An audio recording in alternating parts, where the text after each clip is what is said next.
Just going quickly through the hip shift series. It's a really good mobilizer, as you might guess, for the hips. Basically, we're going to be combining 3 different movements into this sequence, just so we can get a number of different ranges of motion of the hip. So the first one is we're looking at hip flexion and extension above all else. So we're going to be holding that kettlebell up against ourselves, and our knee is going to be on a bench, couch, anything that's about sort of that knee height. You can do this in a half kneeling position, that is one knee on the ground and the other foot up, but I personally prefer doing it in this elevated plane. So we're going to be up nice and tall, keeping that torso nice and vertical. We're going to slide forward, staying nice and tall until we get a pretty strong stretch down this hip flexor on the rear leg. We're going to hold there for a couple of moments, and then we are going to pull ourselves backwards with this leg. So I'm actually using that hip flexor to contribute to getting me backwards. Just going to help us develop a little bit of strength there and length at the same time.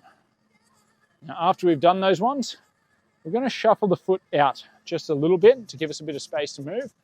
And then we're going to cross over. So I'm holding that kettlebell on the opposite side.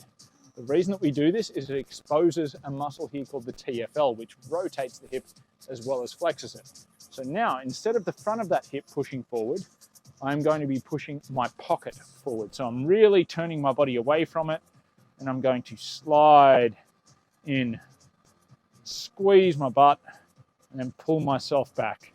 Now, it won't take much to get that stretch happening on this one, because we're often very, very tight there.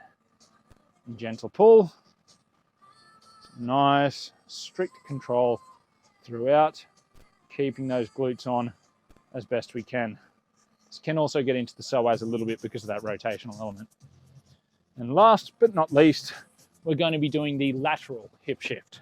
Now this one's more to get into the adductors, but it is still part of this cluster of movements that we can do in a sequence and really make our warm-ups a bit more efficient, or our mobility work a little bit more efficient.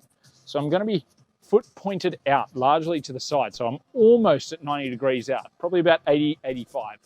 So I'm going to be nice and upright once again, sliding across until I get that good stretch in that inner thigh, opening this hip up at the same time, holding there for a moment, and then pulling back up. Notice I said pulling because I'm using this leg and pulling it down into the bench in order to drag myself back up to that starting position.